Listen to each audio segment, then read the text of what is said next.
ప్రియులారా, ఒక విలువైన విశేషమైన పాఠాన్ని లేఖనముల నుంచి మీతో కలిసి పరిశోధన చేయాలి అని నేను ఆశపడుతున్నాను.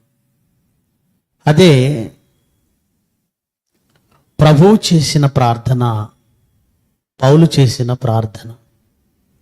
క్రైస్తవులకి ప్రార్థన అంటే చాలా ఆసక్తి ఉంటుంది. ప్రార్థన యందు ఎల్లప్పుడూ ఆసక్తి కలిగి దేవునిని అడగడం, అనగా దేవుడు తమకు అవసరమైన వాటిని, తమ కోరికలను, తమ అవసరాలను తీర్చుకోవడానికి దేవునితో మాట్లాడే ఒక అవకాశం ప్రార్థన అని భావిస్తుంటారు. కానీ ప్రియమైన దేవుని పిల్లలారా, బైబిలులో కొందరు నీతిమంతులు, కొందరు ప్రవక్తలు, కొందరు దైవజనులు, కొందరు సేవకులు, అపోస్తలులు, యేసుక్రీస్తు వారు చేసిన ప్రార్థనలను మనం జాగ్రత్తగా గమనిస్తే, వాళ్ళు చేసిన ప్రార్థనల్లో కనీసం 10% కూడా ఈరోజు క్రైస్తవ్యంలో వాటిని పోలిన ప్రార్థనలు మనకు కనబడవు. ఒక యేసుక్రీస్తు చేసిన ప్రార్థన, పౌలు చేసిన ప్రార్థన, భక్తులు మోషే చేసిన ప్రార్థన, దానియేలు చేసిన ప్రార్థన, దావీదు చేసిన ప్రార్థన, ఈ ప్రార్థనలు చాలా ప్రత్యేకంగా ఉంటాయి. అందులో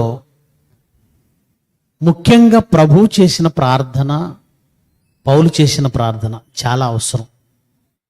ఏమని వాళ్ళు ప్రార్థించారు అని ఒకసారి మనం లేఖనాల్లోనికి వెళ్ళి చూడగలిగితే, యోహాను సువార్త, దయచేసి మీ బైబిల్ తెరిచి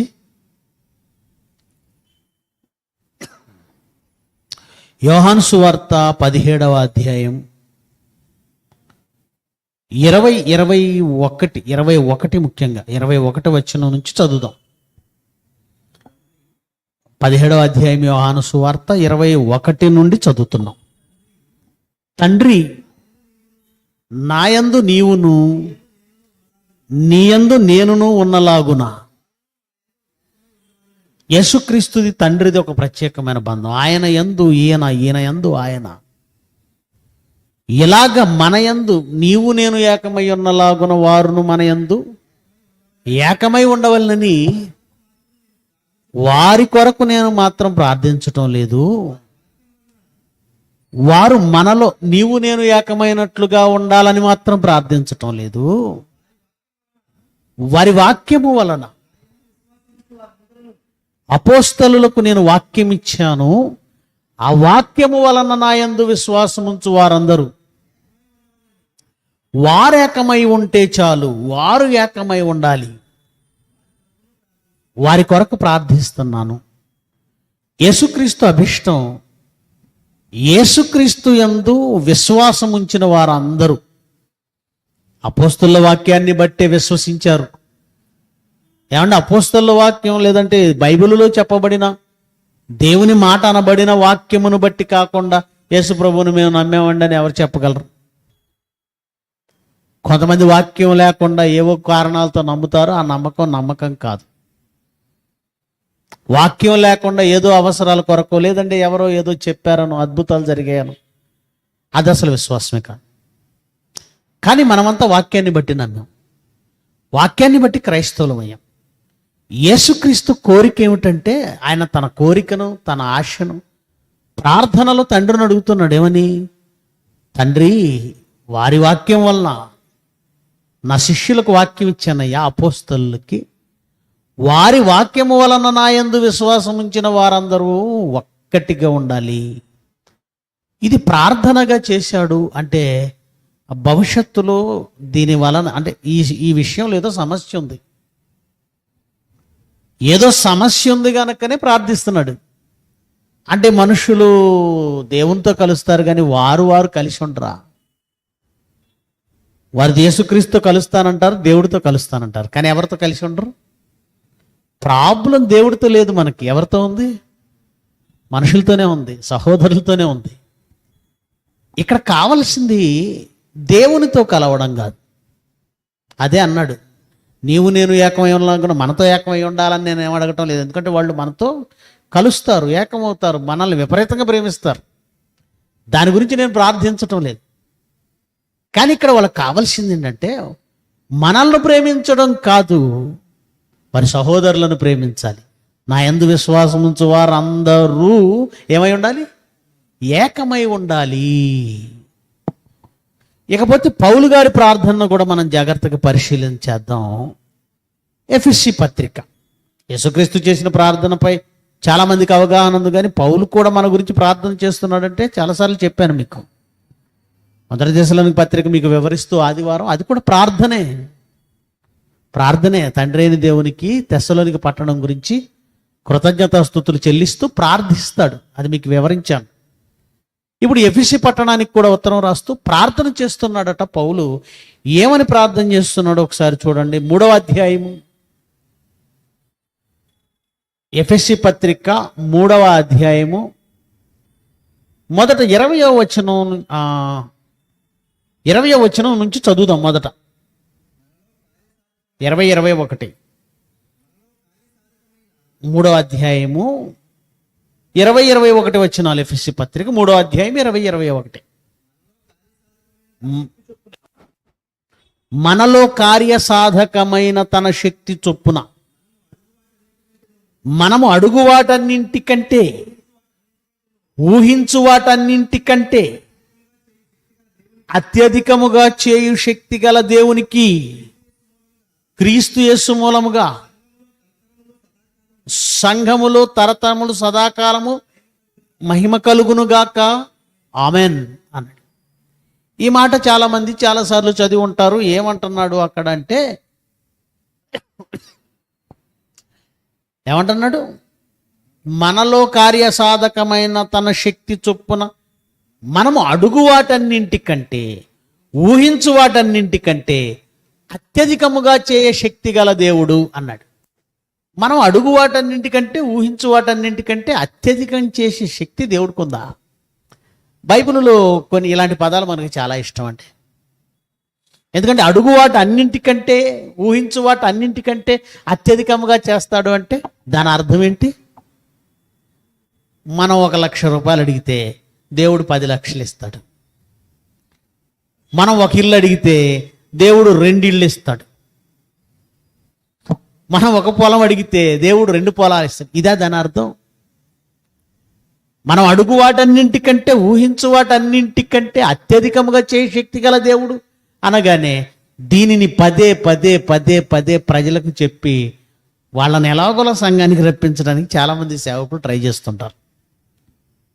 బైబిల్లోనండి మనకి ఇష్టంగా ఉన్నవి, ఆకర్షణగా ఉన్నవి మనం అండర్లైన్ చేసుకుంటూ ఉంటాం. అది మీకు తెలుసు. కొందరిని కొన్ని వాక్యాలు ఆకర్షిస్తాయి, కొందరిని కొన్ని అధ్యాయాలు ఆకర్షిస్తాయి, కొందరిని కొన్ని పుస్తకాలు ఆకర్షిస్తాయి. బైబిల్ అంతా నన్ను ఆకర్షించింది అనేవాళ్ళు చాలా తక్కువ. చాలామంది సేవకుల్ని, చాలామంది క్రైస్తవులను ఆకర్షించిన మాట ఏమిటంటే, మనం అడుగు వాటన్నింటికంటే, ఊహించు వాటన్నింటికంటే అత్యధికముగా చేయ శక్తి గల దేవుడు. ఇంతకీ మనం అడుగు వాటన్నింటికంటే, ఊహించు వాటన్నింటికంటే అత్యధికముగా చేస్తాడు అంటే ఏం చేస్తాడు? మనం అడిగే వాటన్నింటికంటే అత్యధికమైంది ఏది? మనం ఊహించే వాటన్నింటికంటే గొప్పదేంటి? ఇది మనం ఆలోచించాలి. ఎందుకంటే క్రైస్తవులు ఆల్రెడీ మొదట ఒకసారి తప్పు చేశారు. అడుగుడి మీకు ఇయ్యబడును, తట్టుడి మీకు తీయబడును, వెదకుడి మీకు దొరుకును అనగానే టోటల్గా లోకంలో ఉన్నవన్నింటినీ అడగమన్నాడు అనుకుని డబ్బు లేని వాళ్ళు డబ్బు, ఆరోగ్యం లేని వాళ్ళు ఆరోగ్యం, ఉద్యోగం లేని వాళ్ళు ఉద్యోగం, ర్యాంకులు లేని వాళ్ళు ర్యాంకులు అన్నీ అడిగేస్తున్నారు. అలాగే ఈ సందర్భాన్ని కూడా మనం జాగ్రత్తగా ఆలోచిస్తే, మనం అడుగు వాటన్నింటికంటే, ఊహించు వాటన్నిటికంటే అత్యధికమైనవి ఏంటి? ప్రియులరా, ఎప్పుడు కూడా వాక్యాన్ని మనం పూర్వాపరాలు పరిశీలిస్తూ వెళ్ళాలి. సందర్భం ఏంటో, అందులో వ్రాయబడిన సంగతి ఏంటో జాగ్రత్తగా పరిశీలిస్తేనే చెప్పబడుతున్న వాక్యానికి సరైన వివరణను మనం కనుగొనగలం. బైబిల్ని ఎప్పుడు కూడా అండి అర్థమైన దానిని ఎక్స్ప్లెయిన్ చేయకూడదు. కొంతమంది, ఎక్కువ మంది సేవకులు, కొంతమంది అని కాదు, ఎక్కువ మంది సేవకులు సండే మెసేజ్ అనగానే ఏవో ఒక వచనాన్ని చూస్తారు, వాళ్ళ మనసుకు తోచిన దాన్ని వివరణ ఇస్తారు.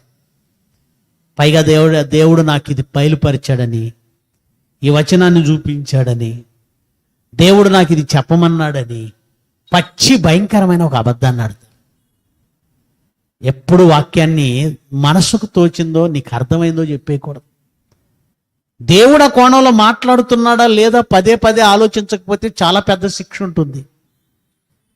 బోధకులమైన మనము మరి కఠినమైన తీర్పు పొందుదుమని ఎరిగి మీలో అనేకులు బోధకులు కాకుండా ఉండండి. బెటరు. కఠినమైన తీర్పు కాదు, మరి కఠినమైన తీర్పు.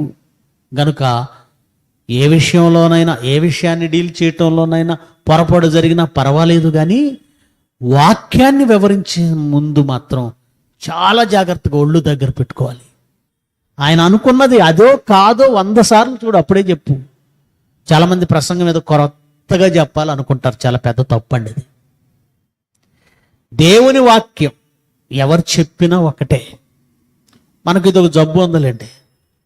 మన వాళ్ళకి అలవాటు చేసింది ఏంటంటే, దూర ప్రాంతాల నుంచి నేను ఎక్కడికైనా వెళ్ళారంటే ముందు వాళ్ళు వాడే పదం ఏంటంటే, సుదూర ప్రాంతాల నుంచి దైవజనులు వచ్చారు. ఆ మాట నా గురించి చెప్పినా నాకు నచ్చదండి. ఇప్పుడు సేవకుడు సుదూర ప్రాంతాల నుంచి రావడం ముఖ్యమా, వాక్యాన్ని ఉన్నది ఉన్నట్టుగా దేవుని భావజాలాన్ని సరిగా వివరించడం ముఖ్యమా? ఏది ముఖ్యం? ఇప్పుడు అమెరికా నుండి వస్తే మాత్రం ఉపయోగం ఏంటి వాక్యం ఉన్నదన్నట్టు చెప్పకపోతే? సుదూర ప్రాంతాలు, అందుకే లోకల్గా ఉన్న వాళ్ళకి అంత వెయిట్ ఉండదు అన్నమాట. అంతే కదా దాని అర్థం. గనుక అది ముఖ్యం కాదు. వాక్యము వివరణ ఉందా లేదా అది ముఖ్యం.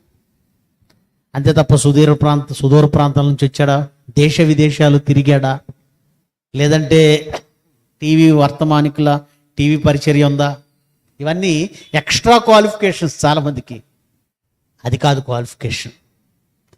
వివరణ దేవుడు అనుకున్న కోణంలో ఉందా లేదా అది చాలా ఇంపార్టెంట్. చూద్దాం, లేఖనాల నుంచి 14వ వచనం నుంచి చదువుదాం. అదే ఎఫెసీ పత్రికలో 3వ అధ్యాయంలో 14వ వచనం నుంచి చదువుదాం. ఈ హేతువు చేత ఏదో కారణం చెప్తున్నాడు.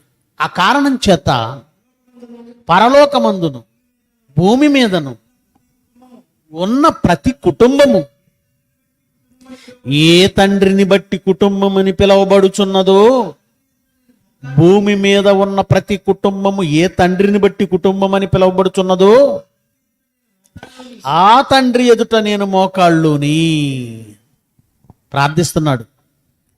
ఎందుకు ఇలా మొదలు పెట్టాడు? ఈ హేతువు చేత పరలోకమందు భూమి మీద ఉన్న ప్రతి కుటుంబం ఏ తండ్రిని బట్టి కుటుంబం అని పిలువబడుతుందో అని ఎందుకు చెప్పాడు అంటే, ప్రియులరా, ఎఫెసీ పత్రిక వ్రాయబడుతున్నప్పుడు దాని మూలాలు మనం జాగ్రత్తగా ఆలోచించాలి. పౌలు గారు ఏ పత్రిక వ్రాసినా దానికి ఒక సందర్భం ఉంటుంది. ఆ పత్రికలో ఆ సంఘములో ఉన్నటువంటి సమస్య కానీ, ఆ సంఘంలో ఉన్నటువంటి గలిబిలి కానీ, ఆ సంఘంలో ప్రస్తావించబడినటువంటి కొన్ని సమస్యలు కానీ ఖచ్చితంగా ఆ పత్రికలో కనబడతాయి. చెప్పాలంటే సంఘంలో ఉన్న పరిస్థితులను బట్టే పత్రికలు రాశాడు. ఈ ఎఫెసీ పత్రికను ఎందుకు రాయవలసి వచ్చింది అంటే, ఎఫెస్సు అనే పట్టణం అండి ఆసియా అనే ఒక దేశంలో ఉన్న పట్టణం. ఇప్పుడంటే ఆసియా అంటే ఒక ఖండం, కానీ ఒకప్పుడు ఆసియా అంటే ఒక దేశం. అమరావతి 2014 ముందు అమరావతి అంటే ఒక చిన్న ఊరు, గ్రామం. ఇప్పుడు అమరావతి అంటే గుంటూరు, మంగళగిరి, విజయవాడ, టోటల్గా చుట్టుప్రక్కల గ్రామాలు మొత్తం 30-40 గ్రామాలు కలిపితే అమరావతి. కానీ ఒకప్పుడు అమరావతి అంటే ఇంత పెద్దది కాదు, చిన్న గ్రామం. అది ఇక్కడ నుంచి 40 కిలోమీటర్లు ఉంటుంది. అలాగే క్రీస్తు శకం 1వ శతాబ్దంలో ఆసియా అంటే ఒక దేశం, అది అంతే. ఇప్పుడు ఆ పేరును మొత్తం ఖండానికి పెట్టారు. ఆసియా అనే ఒక చిన్న దేశంలో ఎఫెస్ అనేది ఒక పట్టణం. ఆ ఆసియా దేశం లేదా ఆ ఎఫెస్ పట్టణంలో ఉన్న వాళ్ళంతా ఎవరో తెలుసా? అన్ని జనులు. ఈ అన్ని జనుల మధ్య చెదిరిపోయిన యూదులు కూడా ఉన్నారు. మీరు చూస్తే యూదుల్లో నుండి క్రైస్తవులైన వాళ్ళు చాలామంది ఉన్నారు. ఆల్రెడీ చెదిరిపోయిన క్రైస్తవులు కాని యూదులు ఉన్నారు, క్రైస్తవులైన యూదులు ఉన్నారు. ఈ యూదులు ఎక్కడికి వెళ్ళినా వీళ్ళకు ఒక అహంకారం, పొగరు ఉన్నది. ఏంటంటే, మేము మనుషులందరికంటే గొప్పవాళ్ళం, మాకు మోషే ధర్మశాస్త్రం ఉంది, మేము దేవుడు కలిగిన జనులం, మేము పరిశుద్ధ జనులం. ఇక్కడ ఎలాగైతే కొంతమంది మేము హై క్యాస్ట్ అని చెప్పుకుంటూ తిరుగుతుంటారో, దాదాపుగా వాళ్ళ ఫీలింగ్ కూడా అదే. మిగతా వాళ్ళంతా అంటరాని వాళ్ళని, మేము వాళ్ళతో సాంగత్యం చేయమని, వాళ్ళు దేవుడు లేని జనులని. ఈ భావజాలంతో ఉన్న ఈ యూదులు ఎక్కడికి వెళ్ళినా క్రైస్తవ సంఘంలో సమస్యలు సృష్టిస్తూనే ఉన్నారు. మొత్తానికి వీళ్ళ వలన పరిస్థితి ఎంతవరకు వచ్చిందంటే ఎఫ్ఎస్సి సంఘంలో, మేము దేవుని ప్రజలం కాదు. పౌలు వెళ్ళి కష్టపడి వాక్యం చెప్పి వాళ్ళను మార్చి సంఘంగా సమకూర్చి సంఘ పెద్దలను పెట్టి ఆయన వచ్చేస్తే వెనకాల ఉన్నటువంటి ఈ యూదులు అనబడిన వాళ్ళు సంఘాన్ని పాడు చేయటం మొదలుపెట్టారు. అప్పుడు రాస్తున్నాడు ఈ పత్రిక, మీరెవరు? మునుపుడు మీరు దేవుడు లేని జనులే అయినా ఇప్పుడు క్రీస్తులో మీరంతా ఒక్కటే. మొత్తం మొదటి అధ్యాయం రెండో అధ్యాయం వివరించుకుంటూ వస్తున్నాడు. ఇదిగో మన మధ్య కూడా ఆ ధర్మశాస్త్రమే, ధర్మశాస్త్రాన్ని బట్టి వాళ్ళు అలా మాట్లాడారు, ఇప్పుడు ఆ ధర్మశాస్త్రాన్ని క్రీస్తు కొట్టేశాడు అని వివరణ ఇచ్చుకుంటూ వచ్చి, మీరు ఇప్పుడు క్రీస్తుని బట్టి మాకు సమీపస్తులు, మనమంతా ఒక్కటే. మూడో అధ్యాయానికి వచ్చేసరికి ఇదిగో అసలు మర్మం ఏంటో తెలుసా, అన్ని జనులు కూడా యూదులతో పాటు క్రీస్తునందు సమాన వారసులు అన్నదే అసలు ప్రపంచానికి తెలియవలసిన మర్మం. ఇలా ఎక్స్ప్లెయిన్ చేసుకుంటూ వచ్చి, కాబట్టి ఏ హేతువును బట్టి ఈ హేతువు చేత ఆ పరలోకమందు భూమి మీదను ఉన్న ప్రతి కుటుంబం, అంటే అన్ని జనుల కుటుంబాలైనా ఇశ్రాయేలీల కుటుంబాలైనా ఏ కుటుంబం అయినా ఎవరిని బట్టి ఉంది? పరలోకమందున్న తండ్రిని బట్టి కుటుంబంగా ఉంది. మేమేదో అన్ని జనులు, మాకు దేవుడు లేడు, మమ్మల్ని ఏదో అలా సెకండరీ గ్రేడ్ పీపుల్గా చూస్తున్నారు. ఈ భావాలన్నీ మీరు తీసేయండి. యూదులైనా ఇశ్రాయేలీలైనా ఒక్కటే అనే వివరణ ఇస్తూ వస్తున్నాడు. ఓకే, తర్వాత అందుకే మీ గురించి నేను ప్రార్థన చేస్తున్నాను అన్నాడు. చూడండి, భూమి మీద ఉన్న ప్రతి కుటుంబము ఏ తండ్రిని బట్టి కుటుంబం అని పిలువబడుచున్నదో ఆ తండ్రి ఎదుట నేను మోకాళ్ళుని, మీరు అంతరంగ పురుషుని యందు శక్తి కలిగి. అంతరంగ పురుషుడు అంటే ఆత్మ, శరీరము బాహ్య పురుషుడు. అదే కొరింథీ పట్టణానికి రాస్తూ రెండో పత్రికలో అంటాడు, మా బాహ్య పురుషుడు కృషించుచున్నను, మా ఆంతర్య పురుషుడు దినదినము. ప్రేమైన దేవుని పిల్లలారా, బిడ్డ పుట్టినప్పుడు 3 కేజీలు బరువు ఉండాలి, కనీసం 2.5 కేజీలు ఉండాలి. కొందరు 3.5 ఉంటారు, ఓకే. కొందరు 4 ఓవర్ వెయిట్, కొందరు 6, ఇంకా డేంజర్. మొత్తానికి పుట్టినప్పుడు 3-4 కేజీల మధ్య ఏ బిడ్డ అయినా ఉంటాడు. వయసు పెరిగే కొద్దీ ఆ బిడ్డ ఎదగాలి, హైట్లో ఎదగాలి, వెయిట్లో ఎదగాలి, అవయవాలు ఎదగాలి. అవయవాలు ఎదుగుతున్నప్పుడు ఆలోచన విధానం ఎదగాలి, మాట రావాలి, నడక రావాలి. ఇది బాహ్య పురుషుడు. కానీ దేవుడు ఆంతర్య పురుషుడి ఎదుగుదల కూడా, మనం అందరం పోషక విలువలు, పోషకాహారం, శరీర ఎదుగుదల గురించి ఈ లోకంలో చాలామంది వైద్యులు మాట్లాడుతుంటారు, చాలామంది ఏమంటారు మోటివేటర్స్ మాట్లాడుతూ ఉంటారు. కానీ ఆంతర్య పురుషుని ఎదుగుదల గురించి బైబిల్ మాత్రమే మాట్లాడుతుంది. ఏమంటున్నాడు చదవండి, ఆంతర్య పురుషుడు, మీరు అంతరంగ పురుషుని యందు శక్తి కలిగి ఆయన ఆత్మ వలన బలపరచబడినట్లుగాను. జాగ్రత్తగా వినాలి, ఇక్కడ ఆయన పాయింట్లు జాగ్రత్తగా వినాలి. అంతరంగ పురుషుని యందు శక్తి కలిగి ఆయన ఆత్మ వలన బలపరచబడాలి. ఫస్ట్ పాయింట్, మీరు ఆత్మ వలన బలపరచబడాలి అంతరంగ పురుషుని యందు. నెక్స్ట్, క్రీస్తు మీ హృదయములలో విశ్వాసం ద్వారా నివసించున్నట్లుగా. రెండవ పాయింట్. నెక్స్ట్, మూడవది, తన మహిమైశ్వర్యం చొప్పున మీకు దయచేయవలెననియు. ఏం దయచేయాలట? ఆత్మయందు బలపరచబడాలట. క్రీస్తు మీ హృదయంలో విశ్వాసం ద్వారా నివసించున్నట్లు ఆయన మీకు దయచేయాలని, తన మహిమైశ్వర్యం చొప్పున మీకు దయచేయాలని. ఏమి ఇవ్వాలంటున్నాడు? ఏమి ఇవ్వాలంటే దయచేయటం అంటే ఏంటి?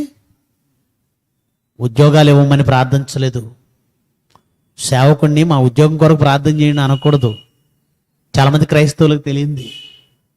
సేవకుడిని మా ఆరోగ్యం కొరకు ప్రార్థన చేయండి అని అడగటం అనేది చాలా చిన్న విషయం. అది మా ఇంటి కొరకు ప్రార్థన చేయండి అని అడగకూడదు. ఒక సేవకుడు సంఘం గురించి ఏం ప్రార్థన చేస్తానంటే, విశ్వాసము ద్వారా క్రీస్తు మీ హృదయంలో నివసించాలి, ఆత్మ వలన మీరు అంతరంగ పురుషుని యందు బలపరచబడాలి, ఇది మీ దేవుడు మీకు అనుగ్రహించినట్లు ఆయన మహిమైశ్వర్యం చొప్పున మీకు దయచేయును. అంటే దేవుడిచ్చేవి నువ్వు ఊహించే వాటి కంటే గొప్పవి. ఉద్యోగం దేవుడిస్తే ఇక్కడ బలపరచబడతావు, అంతరంగ పురుషుని యందు కాదు. డబ్బు దేవుడిస్తే ఎక్కడ స్థిరపరచబడతావు, కానీ క్రీస్తు విశ్వాసం ద్వారా నీలో నివసించడు. అంటే ఉద్యోగాల కంటే, వ్యాపార లాభాల కంటే, ఆస్తుల కంటే, చదువుల కంటే క్రీస్తు మీలో నివసించడం అనేది దేవుడి వలన మీరు పొందవలసిన ఈవి. చాలా మందికి దేవుడి వలన పొందవలసిన ఈవేంటో కూడా తెలియదు. ఎవరైనా ఈ ప్రార్థనలో క్రీస్తు విశ్వాసం ద్వారా నాలో నివసించడానికి అనుగ్రహించు, దయచేయి అని ఎవరైనా ప్రార్థన చేశారా? పౌలు అది చేస్తున్నాడు. క్రీస్తు విశ్వాసం ద్వారా మీలో నివసించాలి. మాలో ఉన్నాడు, మాలో ఉన్నాడు, మాలో ఉన్నాడు, మాలో ఉన్నాడు అని అనుకోకండి. అలా మీరు అనుకోవడానికి గల కారణం ఏంటో చెప్పనా? బాప్తిజం తీసుకున్నప్పుడు క్రీస్తు మాలోకి వచ్చాడు అనుకుంటున్నారు. అలా అనుకుంటే ఎఫెసీ పట్టణస్థుల్లో ఉన్న వారి సంఘానికి కూడా బాప్తిజం ఇచ్చాడు, అప్పుడు వాళ్ళకు కూడా క్రీస్తు లోపలికి వచ్చి ఉంటాడుగా. మరి ప్రత్యేకంగా పౌలు ఎందుకు ప్రార్థన చేస్తున్నాడు? క్రీస్తు మనలో నివసిస్తే మనం ఎలా ఉండవండి? మనల్ని క్రీస్తు ఖాళీగా ఉండనివ్వడు. క్రీస్తు మనలోకి వస్తే క్రీస్తు మనల్ని ఖాళీగా ఉండనివ్వడు. మనలో క్రీస్తు నివసించడం లేదు, మనం మోసపోతున్నాం అంతే. నిజంగా దేవుని వలన మీరు పొందవలసిన దయ, అనుగ్రహం ఏంటో తెలుసా? ఆయన దయచేయవలసింది ఏదో తెలుసా? ఆత్మయందు మీరు శక్తిమంతులు అవ్వాలి. ఆత్మయందు, అంతరంగ పురుషుని యందు, ఆత్మ. తర్వాత క్రీస్తు మీ హృదయములలో విశ్వాసం ద్వారా నివసించాలి. తర్వాత మాట ఏమన్నాడు చూడండి, మీరు ప్రతి పదాన్ని జాగ్రత్తగా ఆలోచించాలి. మీరు సంఘం దేవుని సంపూర్ణత యందు పూర్ణులగునట్లుగా. ఈ పదాలు అర్థమవుతున్నాయా? దేవుని సంపూర్ణత యందు మీరు పూర్ణులు అవ్వాలట. మనకు రెండు తెలియాలి ఇక్కడ. దేవుని సంపూర్ణత అంటే ఏంటి? దేవుని సంపూర్ణత, దేవుని కంప్లీట్నెస్, ఫుల్ఫిల్నెస్. దేన్ని దేవుడు అనాలి? దేవుని యొక్క పరిపూర్ణ తత్వం అనొచ్చు. ఏంటది? దేవుని సంపూర్ణత యందు మీరు పరిపూర్ణులు అవ్వాలి. ఆయన సంపూర్ణత ఏంటి తెలియాలి కదండి. ఇవన్నీ ఆయన సంపూర్ణత ఏంటి? యోహాను గారు రాసిన మొదటి పత్రిక 4వ అధ్యాయము 8వ వచనం. యోహాను గారు రాసిన మొదటి పత్రిక 4వ అధ్యాయము 8వ వచనం. ఆయన పరిపూర్ణత అదేనండి. దేవుడెవరు? ప్రేమ. దేవుని పరిపూర్ణత అంటే ప్రేమ. దేవుడి స్వరూపం ఏంటి? ఆయన కంప్లీట్నెస్ ఏంటి? ప్రేమ. దేవుని స్వరూపము ప్రేమ అయితే దేవుని పరిపూర్ణత ప్రేమే. అందుకే కొరింథీ పట్టణానికి రాస్తూ 13వ అధ్యాయంలో మొదటి, అన్నిటికంటే గొప్పది, ఫైనల్గా నిలిచిపోయేది ప్రేమే అన్నాడు. అంటే ఒక మాటలో చెప్పాలంటే, ఒక మనిషి దైవంగా మారడం అంటే తనను తాను ప్రేమగా మార్చుకోవడమే. అదే మొదటి కొరింథీ చదువుతాం ఒకసారి 13వ అధ్యాయము. మొదటి కొరింథీ 13వ అధ్యాయము 13వ వచనం. మొదటి కొరింథీ 13వ అధ్యాయము 13వ వచనం. కాగా విశ్వాసం, నిరీక్షణ, ప్రేమ, ఈ మూడు నిలుస్తాయి. వీటిలో శ్రేష్టమైంది ఏంటి? ప్రేమ. ఇప్పుడు మీరు ఆలోచించండి, దేవుని సంపూర్ణత, ఆయన ఫుల్ఫిల్నెస్, ఆయన కంప్లీట్నెస్ ఏంటి అంటే లవ్, ప్రేమ. ఇప్పుడు ఎఫెసీ పట్టణానికి రాసిన ఉత్తరానికి వద్దాం ఒకసారి. 18వ అధ్యాయంలోనే 18వ వచనం, 3వ అధ్యాయం 18వ వచనంలో 2వ భాగం చదువుతున్నాం. మీరు దేవుని సంపూర్ణత యందు పూర్ణులగునట్లుగా. మీరు కూడా ఏమవ్వాలి? ఆయన సంపూర్ణతలో మీరు కూడా సగం సగం ఉండకూడదట. ఎంత ఉండాలి? మీరు కూడా పూర్తిగా. అప్పుడప్పుడు అంటుంటాం, సగం సగం పనులు చేయకూడదు, సగం సగం ఉండకూడదు, ఏదైనా చేస్తే పూర్తిగా ఉండాలి, ఇలా మాట్లాడుతూ ఉంటాం. దేవుడు అంటున్నాడు ఆయన పరిపూర్ణతలో మీరు ఆయన సంపూర్ణతలో మీరు పరిపూర్ణులు అవ్వాలి. వేరు పారి, ముందు మన వేరు ఎందులోకి వెళ్ళాలట? ప్రేమ యందు వేరు పారి. ఒక చెట్టు వేరు నీళ్ళల్లోకి పారడం తెలుసు మనకి. నీటి ఓవర్ల నాటబడిన చెట్టు ఆకు వాడక తన కాలం ముందు ఫలమిచ్చు చెట్టు అది. ఇప్పుడు క్రైస్తవుడిగా మన వేరు ఎందులో పారాలంటున్నాడు? ప్రేమ యందు వేరుపారి, వేరు పారితే స్థిరపడుతుంది. స్థిరపడి సమస్త పరిశుద్ధులతో కూడా దాని వెడల్పు, దేని వెడల్పు? ప్రేమ. ఇవేం కొలతలండి? ప్రేమకు వెడల్పు, పొడవు, లోతు, ఎత్తు ఇవి ఉంటాయా? ఉంటాయా? మాటలకు అర్థం చెప్తాను. దేవుని పరిపూర్ణతలోనికి మనం వెళ్ళడం. ఇదంతా పౌలు గారి ప్రార్థన సుమండి. పౌలు చేసిన ప్రార్థన ఏమంటున్నాడు? మీరు దేవుని సంపూర్ణత యందు పూర్ణులగునట్లుగా ప్రేమ యందు వేరుపారి స్థిరపడి సమస్త పరిశుద్ధులతో కూడా దాని వెడల్పు అంటే విశాలత. ప్రేమ ఎలా ఉంటుంది? ప్రేమ దట్ ఈస్ నాట్ కంజెస్టెడ్. ప్రేమకు ఇరుకుండదు. విశాలత పెద్ద మనసు అంటాం చూసారా?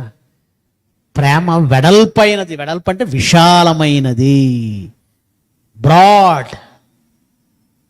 ప్రేమ వెడల్పు తెలియాలి అన్నాడు. విశాలత, రైట్. తర్వాత పొడవు అంటే ప్రేమ శాశ్వత కాలముండును.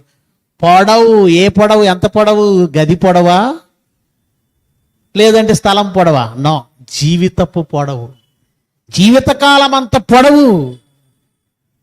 ప్రేమ విశాలమైనది, వెడల్పు పొడవైనది అంటే జీవితకాలం అంతా ఉండేది, శాశ్వతమైనది. ప్రేమ శాశ్వత కాలముండును.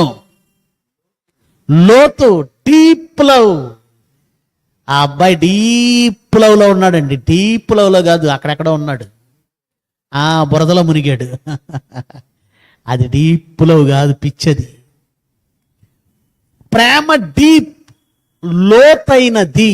దేవుడి ప్రేమ లోతు, చాలా లోతు ఉంటుంది. అది దేవుని ప్రేమ చాలా డీప్గా ఉంటుంది. దాని లోతు, తర్వాత ఎత్తు, ఉన్నతమైనది. ఎత్తు అంటే ఎప్పుడు కూడా ఒక క్యూబ్నో లేదంటే ఒక ఘన పదార్థాన్ని ఊహించకండి. ప్రేమ వెడల్పు అని అంటే దాని విశాలం ఎంత గొప్పది, ప్రేమ విశాలత ఎంత గొప్పది. తర్వాత ప్రేమ పొడవు అంటే ఎంత పొడవు ఉంటుందంటే జీవితకాలం పొడవు, శాశ్వతమైనది. అది చాలా డీప్. ప్రేమ అనే పదానికి అర్థం చాలా డీప్. ప్రేమే చాలా డీప్ అయింది. ఎత్తు చాలా ఉన్నతమైనది. ఇప్పుడు దాని వెడల్పు, దాని పొడవు, దాని లోతు, దాని ఎత్తు నువ్వెంతో గ్రహించుకున్నావా? పౌలు గారి ప్రార్థన ఏంటంటే దేవుడి ప్రేమ యొక్క పొడవెంతో, వెడల్పెంతో, లోతెంతో, ఎత్తెంతో నువ్వు గ్రహించుకోవాలి. ఇంకా చదవండి. గ్రహించుకొనుటకు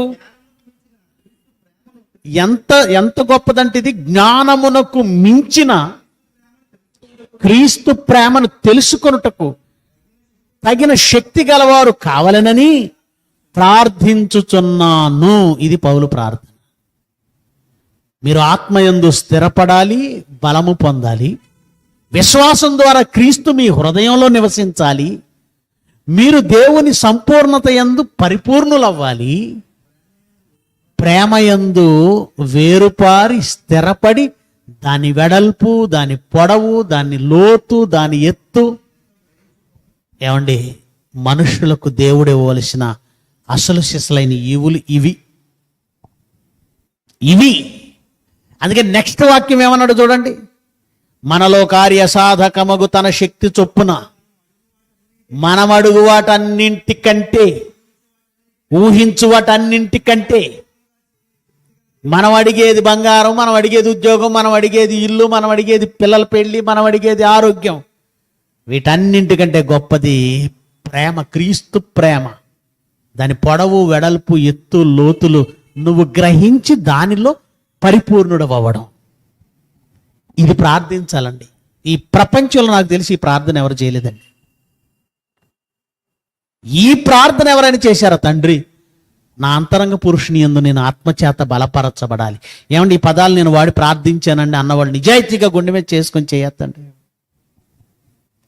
విశ్వాసం ద్వారా క్రీస్తు నా యందు నివసించాలి అని నేను రోజు ప్రార్థనలో అడుగుతాను అన్నవాళ్ళు చేయొద్దండి. ప్రేమ యొక్క వెడల్పు, ఈ పొడవు, ఎత్తు, లోతులను నేను తెలుసుకోవడానికి దేవుడు నాకు అవి అనుగ్రహించాలి.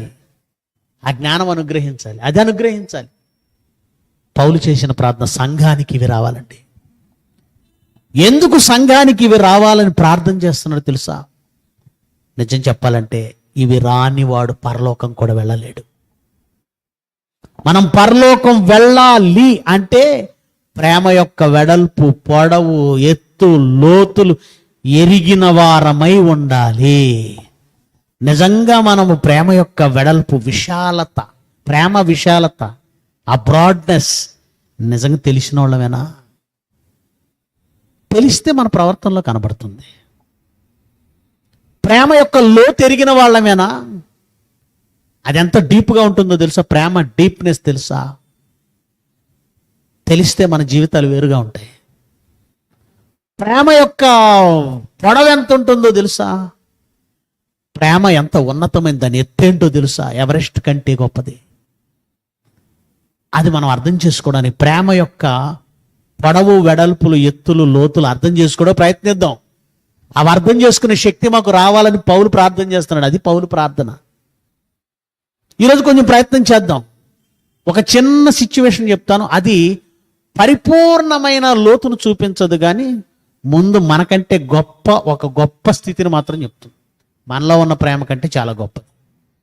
మన ప్రేమను మనం టెస్ట్ చేసుకోవడానికి ఒక చిన్న సందర్భాన్ని, మనం ప్రేమ యొక్క పొడవు, వెడల్పు, లోతు, ఎత్తులలో అసలు ఎక్కడున్నాం? అందంతా పై ప్రేమ ఎక్కడున్నామో చూడడానికి ఒక సందర్భాన్ని తీసుకొస్తాను మీ ముందుకి. లూకాసు వార్త 10వ అధ్యాయము. లూకాసు వార్త 10వ అధ్యాయము 30వ వచనం నుంచి చదువుదాం. లూకాసు వార్త 10వ అధ్యాయము 30వ వచనం నుంచి చదువుదాం. అందుకు యేసు ఇట్లా అన్నాడు, ఒక మనుష్యుడు యెరూషలేము నుండి యెరికో పట్టణానికి దిగి వెళ్ళుచున్నాడు. అంటే యెరూషలేము ఎప్పుడు ఎత్తైన ప్రదేశంలో ఉందని మీరు గ్రహించాలి. ఎత్తు కొండ ప్రాంతంలో ఉంటుంది, ఎత్తైన ప్రాంతంలో ఉంటుంది. యెరూషలేము నుండి యెరికోకు దిగి వెళుతున్నాడట ఒక అతను. వెళుతున్నప్పుడు దొంగల చేతుల్లో చిక్కాడు. ఇది 2000 సంవత్సరాల క్రితం ప్రభువు చెప్పిన యథార్థ సంఘటన సుమండి. అది అంతకుముందు ఇంకా ముందు జరిగి ఉండొచ్చు. యేసు ప్రభు చెప్పాడంటే ఆయన చెప్పక ముందే జరిగి ఉండొచ్చు, అంతకు ముందు కాలంలో జరిగి ఉండొచ్చు. మరి అంతకు ముందు కాలం అంటే ఈ రోజున్న పరిస్థితులు, ఆ రోజున్న పరిస్థితులు వేరు కదండి. దొంగల భయం, జనసాంద్రత ఇప్పుడున్నంత ఎక్కువగా లేదు. ఇప్పుడున్నట్టుగా వీధి లైట్లు ఉండవు, రక్షణ వ్యవస్థ తక్కువ. మొత్తానికి అతను ఒంటరిగాడే వెళుతున్నప్పుడు బందిపోటు దొంగల చేతులు చిక్కాడు. వాళ్ళు ఏం చేశారు చూడండి. వారు ఏం దోచుకున్నారు? అతని బట్టలు దోచుకొని, ఆ రోజు బట్టలు చాలా విలువైనవి, ఖరీదైనవి. బట్టలు దోచుకున్నారు. అతనిని కొట్టి కొరప్రాణంతో విడిచి వెళ్ళిపోయారు. అతన్ని కొట్టి కొరప్రాణంతో విడిచిపెట్టి వెళ్ళిపోయారు. అప్పుడు ఒక యాజకుడు అంటే మనం ఎవరు? ఇక్కడ మన క్యారెక్టర్ చూసుకోవచ్చు. మనం కూడా యాజకులమేనా? పేతురు గారు రాసిన మొదటి పత్రిక 2వ అధ్యాయము 9వ వచనం గుర్తు చేసుకుందాం ఒకసారి. మనం మర్చిపోతుంటాం మాటిమాటికి, వారం గుర్తు చేయకపోతే. మొదటి పేతురు 2వ అధ్యాయం 9వ వచనం, మీరు చీకటిలో నుండి ఆశ్చర్యకరమైన తన వెలుగులోనికి మిమ్మును పిలిచిన వాని గుణాతిశయములను ప్రచురము చేయు నిమిత్తం ఏర్పరచబడిన వంశం, రాజులైన యాజక సమూహం. క్రీస్తును విశ్వసించిన మనం రాజులం, యాజకులం. మనం రాజులము, యాజకులం కూడా. మనలాంటి వాడే ఆ రోజు ఒకడు యాజకుడు ఉన్నాడట. దొంగల చేతులు చిక్కి దొంగలు అతన్ని కొన ప్రాణంతో విడిచిపెట్టారు, బాగా కొట్టారు, ప్రాణం మాత్రం మిగిలింది, పడేసి వెళ్ళిపోయారు. ఆ మార్గాన యాజకుడు వెళుతున్నాడు. ఏం చేశాడండి? అతనిని చూసి ప్రక్కగా పోయాడట. ఏమంటే అంతకు మించి ఏం చేస్తామండి? జనరల్గా మనకి ఎలా ఉంటుందంటేనండి, మన దాకా వచ్చేసరికి వేరుగా ఉంటుంది, వేరే వాళ్ళ విషయం అయితే వేరుగా మాట్లాడతాం. ఉదాహరణకు రోడ్డు మీద ఒక యాక్సిడెంట్ అయింది, మనం ఈ బస్సులోనో లేదంటే ఈ కారులోనో వెళుతున్నాం అనుకోండి. అక్కడ చుట్టూ 10 మంది చేరితే ఏమంటాం తెలుసా? ఏంటి ఎవడు అతను పట్టించుకోడు అంటాం. ఎవరు అతనికి ఏం చేయరేంటి, సహాయం చేయరంటాం.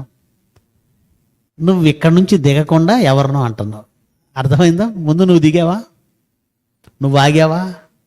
అతని దగ్గరికి వెళ్ళావా? అతనికి ఏమైనా చేసావా? కానీ వాళ్ళు చేయాలని మాత్రం కోరుకుంటున్నాం. మన దాకా వస్తే మాత్రం మనం కూడా, ఒకవేళ మన ముందు జరిగితే మనం అలా నిశ్చేష్టం చూస్తాం తప్ప ఏదో చేయాలని మాత్రం ఉండదు. దొంగల చేతికి చిక్కాడు. యాజకుడు ఎందుకు వేగంగా వెళుతున్నాడు చెప్పండి? యాజకుడు ఎందుకు చూసి తప్పుకొని ఎందుకు వెళ్ళాడు చెప్పండి? నన్ను చెప్పంటారా? క్లాసుకు టైం అయిపోతుంది, నేను మెసేజ్ చెప్పాలి, ఇక్కడ యాక్సిడెంట్ అయింది, ఈయన్ని చూసుకుంటే మెసేజ్ ఎవరు చెప్తారు? మెసేజ్ ఏంటి? వాక్యం చెప్పాలి. యాజకుడు ఏం చెప్తాడండి? వాక్యం చెప్తాడు. వాక్యం చెప్పడానికి వెళ్ళే ఇతను ఒక్క నిమిషం ఆగి అతనికి సపర్య చేయడానికి మాత్రం అతని మనసు రాలేదు. మన ప్రేమ కూడా అలాగే ఉందండి. మెసేజ్ చెప్పడానికి సిద్ధపడే మనము వాక్యం అంతే కదండి. ఎదుటి వాళ్ళకి చెప్పడమే కదండి మెసేజ్ అంటే. మెసేజ్ చెప్పడం అంటే ఎదుటి వాళ్ళకి చెప్పడం. చేతలలోకి వచ్చేసరికి చెయ్యలేని స్థితిలో ఉంటాం. తొందరగా వెళ్ళి వాక్యం చెప్పాలనుకున్నాడు, కానీ దేవుడి ప్రేమ అక్కడ చూపించాల్సి ఉంది, ఆగవలసి ఉంది, ఒక ప్రాణాన్ని కాపాడవలసి ఉంది. కానీ అతని ప్రేమ అక్కడ ఉపయోగపడలేదు, అసలు అతనిలో ప్రేమ లేదు. దేవుడే చెప్తున్నాడు, యేసుక్రీస్తే చెప్తున్నాడు స్వయంగా. ఒక యాజకుడు వెళుతున్నాడట, ప్రమాదంలో ఉన్నాడు, చావులో ఉన్నాడు, అతన్ని చూసి తప్పుకొని వెళ్ళిపోయాడు. ఎవరితను? యాజకుడు. మనం కూడా చాలా సందర్భాల్లో ఇలాగే ఉంటామండి. చాలా సందర్భాల్లో నిజంగా మనం సహాయం చేస్తామండి. ఆలోచించండి. ప్రమాదంలో ఉన్నవాడి గురించి పక్కన పెట్టండి, మన సహోదరుల గురించి ఆలోచన చేద్దాం. మన సహోదరులు ఎంతమంది అవసరాల్లో ఉంటారు, ఎంతమంది కష్టాల్లో ఉంటారు, ఎంతమంది బాధల్లో ఉంటారు. తెలిసి కూడా తెలియనట్టుగా కళ్ళు మూసుకొని వెళ్ళిపోయేవాళ్ళు ఎంతమంది. ఇబ్బందుల్లో ఉన్నారని తెలిసి కూడా కళ్ళు మూసుకొని పక్క చూడలేదన్నట్టుగా వెళ్ళిపోయేవాళ్ళు ఎంతమంది. ఒక యాజకుడికి ప్రేమ యొక్క లోతు తెలియదు. దేవుడు మనిషే. తర్వాత ఏం జరిగింది? తర్వాత ఎవరు వచ్చారండి? అలాగునని లేవీయుడు. ఈ యాజకులే ఎవరిలో నుంచి వచ్చారు? లేవీయుల్లో నుంచి. లేవీయులు అంటే వీళ్ళు కూడా ధర్మశాస్త్రం ఎరిగిన వాళ్ళే. లేవీయుడు ఒకడు వచ్చాడట, ఆ చోటికి వచ్చి చూచి అతనికి కూడా మనసు రాలేదు, ప్రక్కగా వెళ్ళిపోయాడు. అయితే ఒక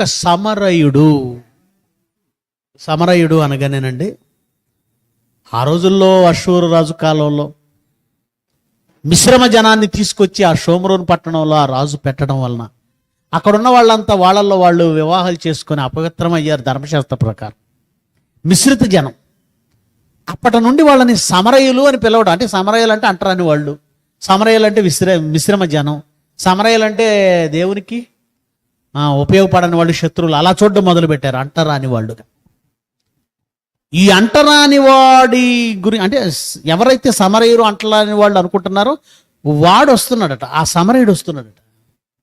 ఏం జరిగింది అప్పుడు? అతడు పడి ఉన్న చోటికి వచ్చి అతన్ని చూసి అతని మీద జాలిపడి, ప్రియులరా, మనసులో ప్రేమ, జాలి కులాన్ని బట్టి రావు, హోదాని బట్టి రావు. హోదాలు, కులాలు, ఏమంటారు, అధికారాలు. చాలామంది అంటుంటారు, మొన్న ఒక ఆవిడ అంటుందిలేండి, క్లాస్కి మన మీటింగ్ ఉంది, పాంప్లెట్ ఎవరు గ్రూప్లో పెట్టలేదు. పాంప్లెట్ ఎవరు గ్రూప్లో పెట్టలేదు ఏంటని అడిగితే అన్నయ్య వాళ్ళు పెట్టాలంటుంది. అన్నయ్య వాళ్ళు ఎవరంటే ప్రిన్సిపల్స్ అన్నయ్య వాళ్ళు. పాంప్లెట్ గ్రూప్లో పెట్టని ప్రిన్సిపల్ అన్నయ్య వాళ్ళు ఎందుకు పెట్టాలి? వాళ్ళే ఎందుకు పెట్టాలి? అంటే ఏ పనైనా సేవకుడే చేయాలి అనుకుంటుంది పాపం ఆవిడ. లేదమ్మా, ఎవరైనా చేయాలి. అంటే ఒక పాంప్లెట్ పెట్టే పని నాది అనుకోలేని పరిస్థితి. ఎవరికి? అది ప్రిన్సిపాల్ది, అది వైస్ ప్రిన్సిపాల్ది. మరి నువ్వేం చేస్తావు? పోనీ ప్రిన్సిపాలే మీటింగ్ పెట్టాలి, ప్రిన్సిపాలే వాకింగ్ చెప్పాలి, ప్రిన్సిపాలే పాంప్లెట్ పెట్టాలి, ప్రిన్సిపాలే చేయాలి. మరి నువ్వేం చేస్తావు? ప్రిన్సిపల్ చేస్తున్నాడో లేదో చూస్తూ ఉంటా, ప్రిన్సిపల్ చేయకపోతే కంప్లైంట్ ఇస్తా. ఇదేనా మన క్యారెక్టర్లు? చూడండి ఎలా ఉందో. లేవీయుడు వెళ్ళిపోయాడట, సమరయుడు వచ్చాడట. ప్రేమకు, జాలికి, కులము, హోదా, అధికారం ఇలాంటివి చూడకూడదండి. అసలు కులం అనేది లేదు ఆ రోజు. ఈరోజు కులం అనేది ఎలా చూస్తున్నారు, ఆ రోజు సమరయుడు అంటే అలా చూస్తున్నారు. మనలో కూడా ఈ పిచ్చి ఉందండి. సంఘాలలోనికి వచ్చిన తర్వాత కూడా చాలామందికి ఇతను ఆ కులం అట్ట కదా, ఇతను ఈ కులం అట్ట కదా మాట్లాడుకుంటున్నారట. దేవుని దయ వలన మన సంఘంలో లేదండి, మొదట నుండి లేదు అని నేను అనుకుంటున్నాను. మరి నాకు తెలియకుండా వెనకాల ఏమైనా చేస్తున్నారని తెలియదు.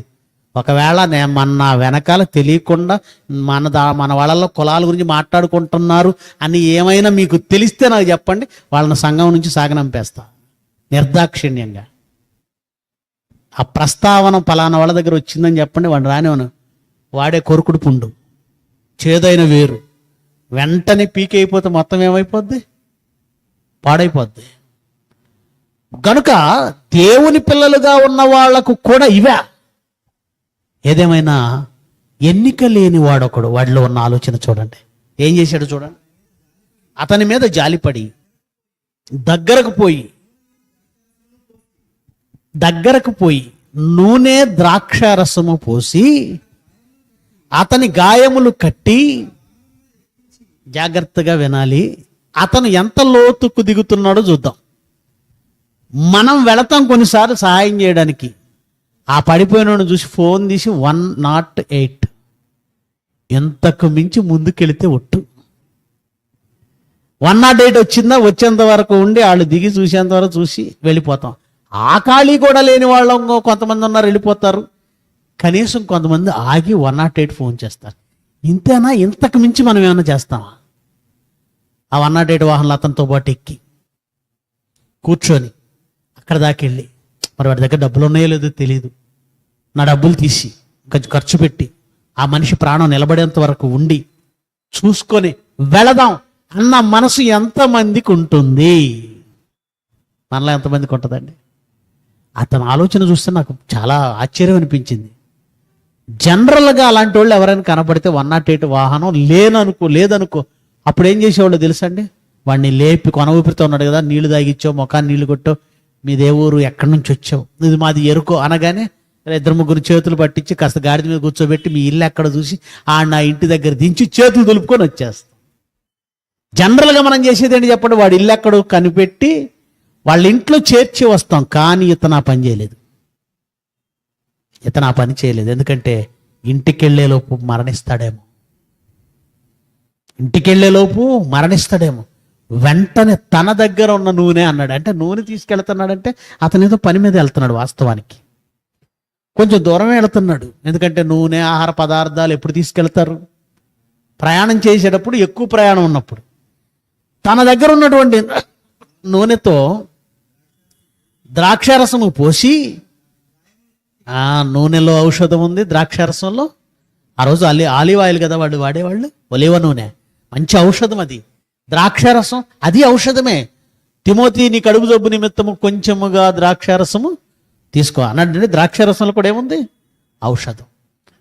వెంటనే తన దగ్గర ఉన్న నూనెతో ద్రాక్షారసంతో అతని కట్టుగట్టి తన వాహనము మీద ఎక్కించి పూటకోళ్ల వాని ఇంటికి తీసుకొని వెళ్ళి అతనిని పరామర్శించాడు. ఇంకా మరునాడు అంటే ఆ రోజంతా అతనితోనే ఉన్నాడు. అతన్ని పరామర్శించంటే ఆ రోజంతా అతనికి సేవ చేస్తూనే ఉన్నాడు. ఇతను ఏమైనా చుట్టమా అండి? తెలిసిన వ్యక్తి అండి? పరిచయం ఉన్న వ్యక్తి అండి? ఎవరో కొట్టి పడేస్తే ఏదో ముఖాన్ని నీళ్లు చల్లి మంచినీళ్ళు తాగించి ఇంటి దగ్గర దించేసి రావచ్చు. ఇతని దగ్గర ఉన్న నూనెతో ద్రాక్షతో కట్టుకట్టి తీసుకెళ్ళి పూటకోళ్లవాని ఇంట చేర్చి ఆ రాత్రంతా అతనితో ఉండి నెక్స్ట్ డే తను వెళ్ళాలి గనక ఆ పూటకోళ్లవానికి కొంత డబ్బిచ్చాడట. 2 దేనారములు తీసి ఆ పూటకోళ్లవానికి ఇచ్చి ఇతన్ని పరామర్శించు, ఒకవేళ ఇతని మీద ఇంకేమైనా ఖర్చు చేస్తే నేను మరలా వచ్చినప్పుడు ప్రేమ అంటే ఎంత ఉంటుందా? నిజం చెప్పండి, ఎవరో ముక్కు ముఖం తెలియని వారికి నువ్వు నేనైతే ఇలా చేస్తామంటే? కానీ అతను ఆగి తన దగ్గర ఉన్నవి ఖర్చు చేసి అతన్ని తీసుకెళ్లి పూటకోళ్లవాని ఇంట చేర్చి ఆ రాత్రంతా అతనితో ఉండి పర్వాలేదు కోలుకున్నాడు అన్న తర్వాత మళ్ళీ అతనికి డబ్బులు ఇచ్చి ఇంకా ఏమైనా ఖర్చు చేసి తిరిగి వచ్చి ఇస్తానన్నాడంటే తిరిగి వచ్చి ఇచ్చుంటాడా? ఇవ్వలేదా? ఖచ్చితంగా ఇచ్చే ఉంటాడు. ఇచ్చాడో లేదో ఎవరికి తెలుసండి అనకండి. అంతకంటే దరిద్రం దాడును మనం అంతకంటే ఘోరంగా ఆలోచిస్తున్నామని అర్థం. ఆ మాట అన్నామంటే ఇంత పర్ఫెక్ట్గా ఉన్నవాడు ఖచ్చితంగా తిరిగి వచ్చి ఆ డబ్బులు కూడా ఇస్తాడు. ఎంత చేశాడంటే ప్రేమ అనే దానికి నిర్వచనం. అఫ్ కోర్స్ ఇది శరీర ప్రకారమే ఇంత చేశాడంటే అతని ప్రేమ. ఇప్పుడు మనం క్రీస్తు గురించి మాట్లాడుతున్నాం. ఆ రోజు అతను క్రీస్తు గురించి తెలియదు, తెలుసా? క్రొత్త నిబంధనలోని 27 పుస్తకాలు చూశాడా? యేసుక్రీస్తు శిలువ రక్తం, శిలువ త్యాగం అదంతా చూసినవాడా? లేని ఆ వ్యక్తికి ఎవరో ముక్కు ముఖం తెలియని ఆ వ్యక్తి కోసం అంత చేశాడు. రైట్, ముక్కు ముఖం తెలియని వాళ్ళ కోసం మనం ఇంత చేసామా? చేయలేదు, పక్కన పెడదాం. తెలిసిన వాళ్ళ కోసం ఏమైనా చేశామా? తెలిసిన వాళ్ళ కోసం చేశామా? వాళ్ళు ఎప్పుడు దొంగలను చేతికి చెక్కలేదండి, వాళ్ళని కొట్టి పడేయలేదండి. అలా పడేసినప్పుడు చూద్దామని అనుకుంటున్నారా? అవసరం లేదండి. నీ ప్రేమ ఏదో సందర్భం వస్తే తెలియాల్సిన అవసరం లేదు, భరించటంలో ఉంటుంది. అసలు అక్కడ సందర్భం ఏంటో తెలుసా? పౌలు గారు రాస్తున్న సందర్భం ఏంటో తెలుసా? యూదులకి క్రైస్తవులకు, అన్యుల్లో నుండి క్రైస్తవులైన వారికి ప్రేమ అనేది లేదు అక్కడ. గొడవలు వాళ్ళకి, యూదులకి క్రైస్తవులుగా అన్యుల్లో నుండి క్రైస్తవులైన వారికి గొడవలు. వాళ్ళకి రాస్తున్నాడు, మీరు ప్రేమయందు వృద్ధి పొందాలి, ప్రేమయందు వేరుపారాలి, ప్రేమయందు స్థిరపడాలి. దాని పొడవు, వెడల్పు, లోతు, ఎత్తు తెలుసుకున్నట్టు శక్తిమంతులు కావాలి.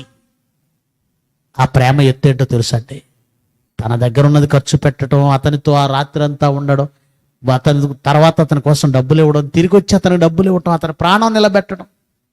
ఇది మొదటి స్టేజ్. అయితే ప్రేమ యొక్క లోతేంటో తెలుసా? అతని కొరకు ప్రాణం పెట్టడం. అసలు స్టేజ్ ఏంటో తెలుసా? అసలు స్టేజ్ మనం ఇంకను, ఆ మాట ఎంత బాగుంటుందో చూడండి. యేసుక్రీస్తు మన కొరకు ఎప్పుడు చనిపోయాడటండి? మనం ఇంకను పాపులమై ఉండగానే క్రీస్తు మన కొరకు చనిపోయెను. వచనం రోమపత్రిక 5వ అధ్యాయము, రోమపత్రిక 6వ అధ్యాయమా, 5వ అధ్యాయము 8వ వచనం 2వ మాట. ఎట్లనగా 8వ వచనం, అయితే దేవుడు మన ఎడల తన ప్రేమను వెల్లడిపరుచుచున్నాడు.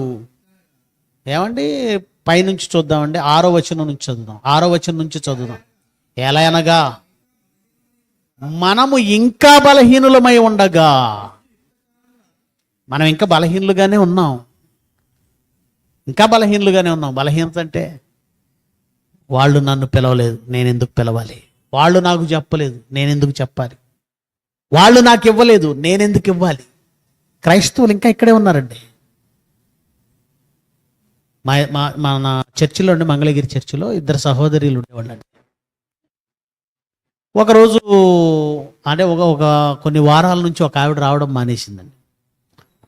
నేను గమనించి 2 వారాల తర్వాత అడిగానమ్మా, నీతో పాటు ఒక సహోదరి వస్తుంది కదా, ఆమె ఎందుకు రావటం లేదు అని అంటే, ఏమోనన్నా అంది. కనుక్కోమ్మా, ఎందుకు రావటం లేదు, కనుక్కోవాలి కదా అంటే, నాకు ఆమెకు మాటలు లేవన్నయ్య అంది. ఏం లేవట? నాకు ఆమెకి మాటలు లేవు. అదేంటమ్మా, ఒక క్రైస్తవురాలు నువ్వు, బాప్తిజం తీసుకున్నావు, ఈ మాట అనొచ్చా? ఒకవేళ ఆమె ఏమన్నా నిన్నంటే నువ్వు క్షమించాలి కదా అంటే, ఆమె కూడా క్షమించాలి కదా అన్నయ్య, మనమే క్షమించాలా, మనమే తగ్గాలా? ఆమె కూడా నాకు బోధ చేస్తుంది. ఇంకా నేనేం చెప్తా? అమ్మ నువ్వు తగ్గాలని నేను చెబుతుంటే ఆమె కూడా తగ్గాలి కదా అంటే, ఆమె తగ్గితే నువ్వు తగ్గాలని బైబిల్ చెప్పిందా? ఆమె తగ్గితే నువ్వు తగ్గాలి, ఆమె క్షమిస్తే నువ్వు క్షమించాలి, ఈ రూల్ నాకు చెప్తుంది. ఇక నేనేం చెప్పను? వాళ్ళు తగ్గకపోయినా నువ్వు తగ్గాలి. అది ప్రేమ యొక్క లోతు. మనం ఇంకా మారక ముందే ప్రాణం పెట్టాడు, అది ప్రేమ యొక్క లోతు. మనం మారితే ప్రాణం పెడదామని ఆయన అనుకుంటే అసలు మనకు రక్షణ ఉందా? వాళ్ళు తగ్గితే నేను తగ్గుతా, వాళ్ళు మాట్లాడితే నేను మాట్లాడతా అంటే నీకు ఇంకా ఏం తెలియలేదు. ప్రేమ యొక్క వెడల్పు, పొడవు, ఎత్తు, లోతు తెలియలేదు. అందుకే ఏమంటున్నాడు చదవండి 6వ వచనం నుంచి, ఏలయనగా మనం ఇంకా బలహీనులమై ఉండగా క్రీస్తు యుక్త కాలమున భక్తిహీనుల కొరకు చనిపోయెను, నీతిమంతుని కొరకు సహితం ఒకడు చనిపోవుట అరుదు. మంచివాని కొరకు ఎవడైనా ఒకవేళ తెగించవచ్చు. మంచివాని కొరకు ఎవడైనా చనిపోవడానికి ఒకవేళ చాలా రేర్ అరుదు, తెగించవచ్చును. అయితే దేవుడు మన ఎడల ప్రేమ యొక్క లోతేంటో చూడండి. ప్రేమను వెల్లడిపరుచుతున్నాడు. ఎట్లనగా, వాడవతల వాడు మంచోడు కాకపోయినా మనం ఇంకా పాపులమై ఉండగానే క్రీస్తు మన కొరకు, అది ప్రేమ యొక్క లోతేంటో తెలుసా? ఎదుటోడు మంచోడా కాదా చూడదండి ప్రేమ. ఎదుటివాడు మారాడా లేదా చూడదండి ప్రేమ. ఎదుటివాడు మనల్ని అంగీకరిస్తున్నాడా లేదో చూడదండి ప్రేమ. ఎదుటివాడు మనల్ని గౌరవించాడా లేదో చూసుకొని చేయదండి ప్రేమ. ప్రేమ యొక్క విశాలత, వెడల్పు అంటారు దాన్ని. విశాలమైన మనసు అంటే అవతలోడు చేస్తే చేస్తానంట. నీకు విశాలమైన మనసు రాలా? నన్ను ఒకప్పుడు అలా అన్నాడు కనుక ఇప్పుడు వాడిని అసలు రానివ్వను. నీకు ఇంకా విశాలమైన మనసు రాలా? నన్ను ఒకప్పుడు కేర్ చేయలేదు కనుక నేను ఇప్పుడు కేర్ చేయను. ఇది తెలుసుకోవటమేనండి గొప్పతనం. ఇది రావడం గొప్పతనం అండి. అందుకే ఏమన్నాడు చదవండి, మనం ఇంకను పాపులమై ఉండగానే క్రీస్తు మన కొరకు చనిపోయేను. 10వ వచనం, అనగా మనం ఇంకా దేవుడికి ఎలా ఉన్నావట? మనం ఇంకా శత్రువులుగానే ఉన్నావట. మనము శత్రువులమై ఉండగా ఆయన కుమారుని మరణం ద్వారా మనము దేవునితో సమాధానపరచబడిన ఎడల, సమాధానపరచబడిన వారమై, శత్రువులుగా ఉన్నప్పుడు ప్రాణమిచ్చి, ఆ రక్తమిచ్చి తండ్రితో మనల్ని సమాధానపరిచాడు ఎవరైనా. అందుకే ప్రేమ యొక్క లోతేంటో తెలుసా? ఇప్పుడు మనం ఆలోచిద్దాం. మన సహోదరుల్లో కానీ, మన బంధువుల్లో కానీ, పోని మన ఇంట్లో వాళ్ళతో కానీ ఎంత ప్రేమను మనం ప్రదర్శిస్తున్నావా? ప్రేమకు పరాకాష్ఠ ఏంటో తెలుసా? ప్రేమకు ఫైనల్ నిర్వచనం ఏంటో తెలుసా? క్రీస్తు మన కొరకు ప్రాణము పెట్టాను గనక ప్రేమ ఎట్టిదని తెలుసుకొనుచున్నాము. యోహాను పత్రిక మొదటి పత్రిక 3వ అధ్యాయం 16వ వచనం. యోహాను రాసిన మొదటి పత్రిక 3వ అధ్యాయము 16వ వచనం. ఆయన మన నిమిత్తము తన ప్రాణం పెట్టాడు గనుక. ఎప్పుడు ప్రాణం పెట్టాడు అది ఎప్పుడు మర్చిపోకూడదు. ఎప్పుడు ప్రాణం పెట్టాడు? నువ్వు మారిన తర్వాత, మంచోడు అయిన తర్వాత, నీతిమంతుడు అయిన తర్వాత, యేసుక్రీస్తుకి దేవుడికి ఇంకా శత్రువుగా ఉన్నప్పుడా? మరి నువ్వెందుకు మంచిగా మారితే పలకరిస్తానంటావు? నాతో అతను మాట్లాడటం లేదు, ఆమె మాట్లాడటం లేదు, ఈ లేదు, ఆ లేదు. యేసుక్రీస్తు ప్రేమను మనం ఇంకా అర్థం చేసుకోలేదు. అందుకే మనం అడగవలసింది ఏంటో తెలుసా? క్రీస్తు మనలో నివసిస్తే ఎలా ఉంటుందంటే, ఆ క్రీస్తు అయితే శత్రువుని ప్రేమిస్తున్నాడు. క్రీస్తు నీలో ఉంటే నువ్వేమో ముఖం తిప్పుకొని మూతి ముడుచుకొని వందనాలు గిందనాలు ఏమి లేవు. ఆవిడ అటు వస్తుంటే నువ్వు ఇటు ముఖం తిప్పుకొని తిరుగుతున్నావు. నీలో క్రీస్తున్నాడా? నీలో క్రీస్తుంటే ముఖం తిప్పుకో. క్రీస్తు శత్రువు ప్రాణం పెడుతున్నాడు. నీలో క్రీస్తుంటే నువ్వు ముఖం ఎందుకు తిప్పుకుంటావు? దయ్యం ఉంటే తిప్పుకుంటావు. మనలో దయ్యం ఉందనుకోండి, ఆడ వస్తున్నాడు, మొహం తిప్పుకుంటాం. కొంతమంది చాలా తెలివిగా నటిస్తారండి, చాలా తెలివిగా. ఎవరి దగ్గర ఏం మాట్లాడరు వాళ్ళ గురించి, కానీ వాళ్ళ ముందు మాత్రం వాళ్ళకి కనబడితే మాత్రం వందనాలు ఉండవు, పలకరించటాలు ఉండవు. మనలో దయ్యం ఉంటే అవి చేస్తాం. క్రీస్తుంటే వాడు పలకరించడం లేదో అనవసరం, వాళ్ళు మనల్ని ప్రేమిస్తున్నారో లేదో అనవసరం, వాళ్ళు మన కొరకు ఏదైనా చేశారో లేదో అనవసరం. మన క్యారెక్టర్ అయితే క్రీస్తు క్యారెక్టర్ కదా. ఆ క్రీస్తు ఇంకా శత్రువులుగా మనం ఉండగానే మన కొరకు ప్రాణం పెట్టాడు. గనక ప్రేమ అంటే ఎట్టిదట? క్రీస్తు మన కొరకు ప్రాణము పెట్టెను గనక ప్రేమ ఎట్టిదని తెలుసుకొనుచున్నాము. మనం కూడా సహోదరుల నిమిత్తం ప్రాణము పెట్టబద్దులమై ఉన్నాం. ఫిలిప్పీలకు రాసిన పత్రిక ముగించేస్తానండి, ఒకే ఒక్క నిమిషం. ఫిలిప్పీ పత్రిక 1వ అధ్యాయము. ఫిలిప్పీ పత్రిక 1వ అధ్యాయం 1వ వచనం, 1వ అధ్యాయము 9వ వచనం. మీరు శ్రేష్టమైన కార్యములను వివేచించగలవారగుటకును మీ ప్రేమ తెలివితోను సకల విధములైన అనుభవ జ్ఞానంతో కూడినదై అంతకంతకు ఏమవ్వాలి? మీ ప్రేమ అభివృద్ధి పొందాలి. 1 దశలోనిక 3వ అధ్యాయము 13వ వచనం. మీ ప్రేమ అంతకంతకు అభివృద్ధి పొందాలంటున్నాడు ఫిలిప్పీ పట్టణానికి రాస్తూ. తెస్సలోనికి రాసిన 1వ పత్రిక 3వ అధ్యాయం 13వ వచనం. సహోదరులారా, 3:13.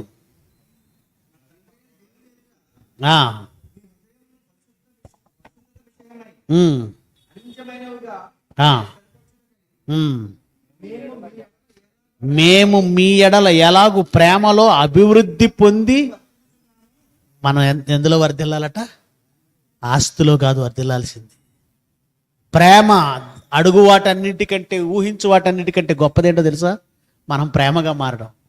ప్రేమలో ఎలాగో అభివృద్ధి పొంది వర్ధిల్లుచున్నామో అలాగే మీరును ఒకని ఎడల ఒకడు మనుషులందరి ఎడల ప్రేమలో అభివృద్ధి పొంది వర్ధిల్లునట్లు, ఈ ప్రేమలో అభివృద్ధి వర్ధిల్లటం కూడా ఎవరు దయచేయాలి? మరి ఉద్యోగాలు దయచేస్తాడు, పిల్లలను దయచేస్తాడు. ఎక్కడ అయిపోయారేంటండి? అడుగు వాటన్నిటికంటే, ఊహించు వాటన్నిటికంటే ఎక్కువగా ఇచ్చేదేది? ప్రేమలో వృద్ధి, ప్రేమలో వృద్ధి, ప్రేమలో వృద్ధి. ప్రభు దయచేయునుగాక. అలాగే 4వ అధ్యాయం 10వ వచనం కూడా చూడండి. 4వ అధ్యాయం 10వ వచనం. అలాగుననే మాసిదోనియా అందంతటా ఉన్న సహోదరులందరినీ మీరు ప్రేమించుచున్నారు. సహోదరులారా, మీరు ప్రేమయందు మరి ఎక్కువగా, ప్రేమయందు ఏం చేయాలి? అభివృద్ధి నందుచుండవలననియు సంఘము యొక్క వెలుపటి వారి ఎడల మర్యాదగా నడుచుకొనుచు. ప్రేమయందు మీరేం చేయాలి? ఏం చేయాలి? అభివృద్ధి. ప్రియులరా, దేవుడు దయచేసే నిజమైన ఈవేంటో తెలుసా? ప్రేమ యొక్క పొడవు, వెడల్పులు, ఎత్తు, లోతును గ్రహించిన వారై ఆ ప్రేమలో మీరు వృద్ధి పొందాలి. దేవుని సంపూర్ణతలో మీరు కూడా ఏమైపోవాలి? పరిపూర్ణులు కావాలి. విశ్వాసం ద్వారా క్రీస్తు మీలో నివసించాలి. ఆత్మయందు మీరు బలపరచబడి స్థిరపరచబడాలి. ప్రేమయందు వేరుపారడమే కాదు, స్థిరపడాలి. స్థిరపడమే కాదు, దాని పొడవు, వెడల్పు, ఎత్తు, లోతులను చూడాలి. ఇదండి నిజంగా దేవుని వల్ల మీరు పొందవలసిన ఈవులు. ప్రార్థన చేస్తున్నారు దీనికోసం. పౌలు మన కోసం చేశాడు. సంఘము యొక్క అభివృద్ధి అంటే ఓ సంఘానికి వచ్చే వాళ్ళందరికీ డబ్బులు వచ్చేయాలని పాస్టర్ గారు అనుకుంటున్నాడు. సంఘం అభివృద్ధి అని అంటే సంఖ్య పెరగాలి, సంఖ్య పెరిగి చందాలు పెరగాలి. సంఖ్య పెరిగి చందాలు పెరిగితే సంఘం అభివృద్ధి కాదు, సంఘములో ప్రేమ అభివృద్ధి చెందాలి, అది సంఘాభివృద్ధి.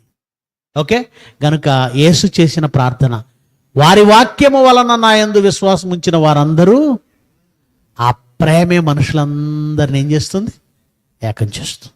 గనుక ప్రేమ యొక్క నిర్వచనం, ప్రేమ యొక్క పరిధి, వాళ్ళు ప్రేమిస్తే నువ్వు ప్రేమించడం ప్రేమ కాదు, వాళ్ళు వందనం చెప్తే నువ్వు వందనం చెప్పడం ప్రేమ కాదు, వాళ్ళు మాట్లాడితే నువ్వు మాట్లాడడం ప్రేమ కాదు, వాళ్ళు మంచిగా ఉంటే నువ్వు మంచిగా ఉండటం ప్రేమ కాదు. ప్రేమ విస్తారమైనది, విశాలమైనది, గొప్పది, ఎత్తైనది. Love deep. ప్రేమ చాలా లోతైనది, అది చాలా పొడవైనది, శాశ్వతమైనది. ఇది పౌలు గారు సంఘము కొరకు చేసిన ప్రార్థన. ఓకే.